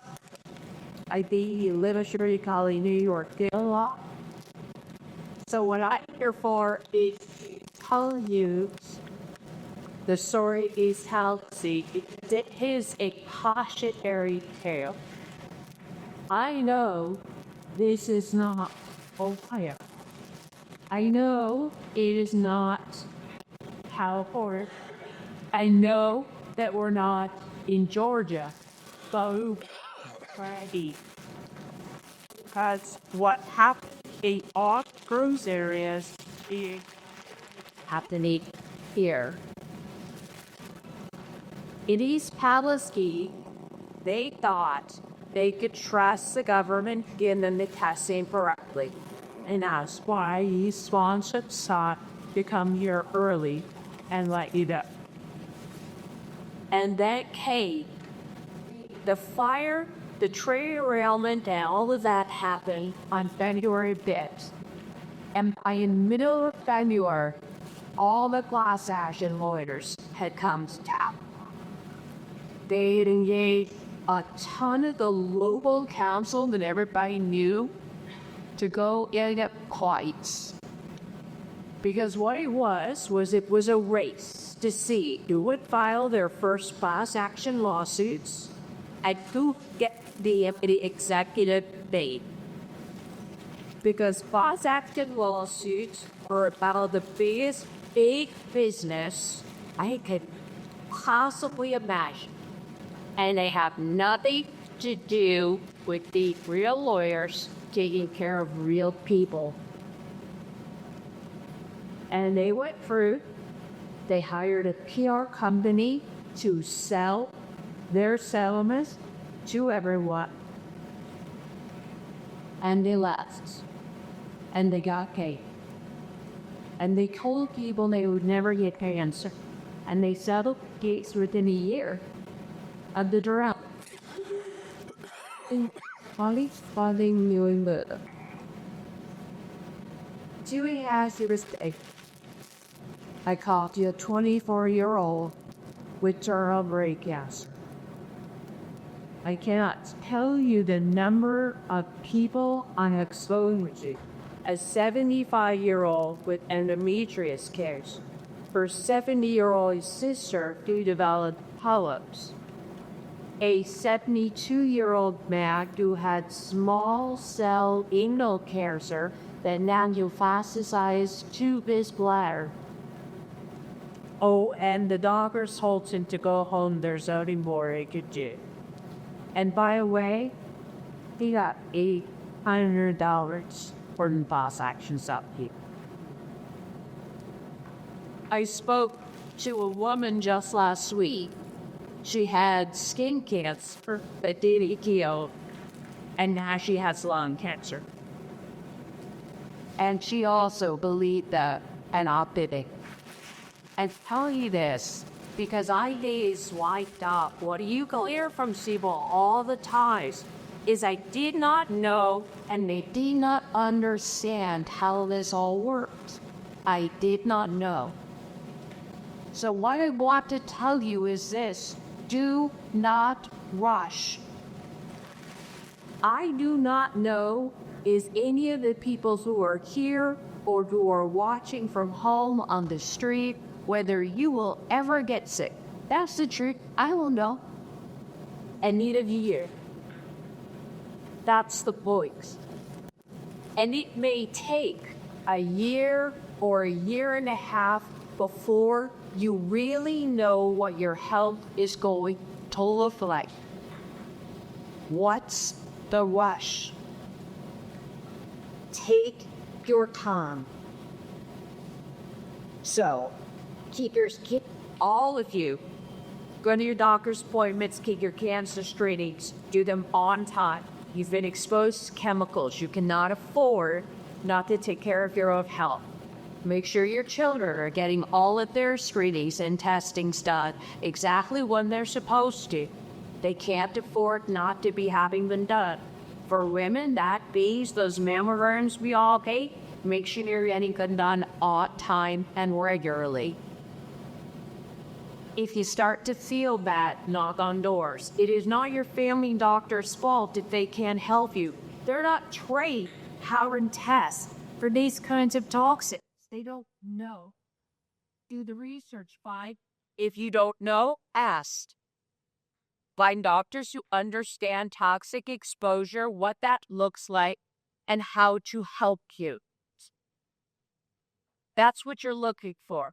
If you have children and they have been outside and they develop strep throat that will not go away, you have an immediate problem that needs immediate help. It means they may have toxic exposure in their brain and having difficulty getting rid of it. if their personalities start to slightly change, if they were brilliant and now they struggle, even just a little, pay attention. Those are all signs.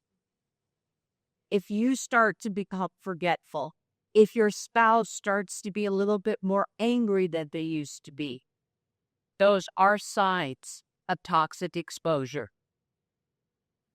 And you have to look for them. They're the subtle signs that people miss. And they get angry at one another.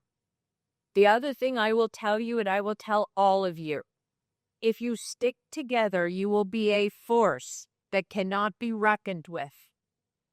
If you divide, they win. They successfully divided East Palestine between the haves and the have-nots, between the people who wanted to settle and the people who didn't want to settle, between the people who were afraid to get cancer and the people who thought no one would get cancer. And all of a sudden, this community that had really good activism branched out into 5 different little groups. And then they told them, the class action lawyers told them, not to talk to one another. Don't divide. No matter what your disagreements are, be unified. Work it out. I don't know. I know in East Palestine, they describe it as a small town. Everyone knows everybody. They'd be when you were growing up. I don't know what it is, but if you hated your neighbor before, find a way to like them and unify. This is too big not to stay together. I know this is the boring part, but these are the lessons that I bring to you from people who are dying, who've been through what you've been through, and are 2 years down the road. And if their stories can't help another community avoid it, and those people who else have died for nothing. And so that's what they bring. Now, to answer the questions, assuming the people who ask them still want to know, animals. It used to be if your animals were part of a food source that the FDA would really care. Food sources are anything, even anything that would go in dog food, surprisingly enough. All right. So it's not only like you tell me food source, I'm thinking like cows, right? Things like that. No, food sources. If you have an animal that's sick, it may be too late for blood and urine tests. If the contamination is too far gone, it may not show up in those tests. The surefire way, according to the veterinarian toxicologist, if you want to know, is a liver biopsy. That's what you're looking for. It is particularly important in any livestock or any animal, so not dogs or cats per se, but chickens, anything, pigs, cattle, horses. So if you own any of those or know anyone who does and they get sick and they pass, you need to get a veterinarian out there quickly to do a liver biopsy. Now I know in humans you can do a biopsy of the liver when you're alive. I don't know if you can do that with animals, but that's what you're looking for. A liver biopsy will tell you what they've been exposed to. There are certain vet hospitals that specialize in animals that are toxically exposed. For example, Auburn University is the leading oncology university in the United States, but they only will see an animal by referral. So that was the first part of information someone asked me for the last time we were here. I wanted to make sure about the answers. That was the answer that I got from our vet toxicologist. The other thing that you might find is you might find more help in bigger hospital areas than local areas insofar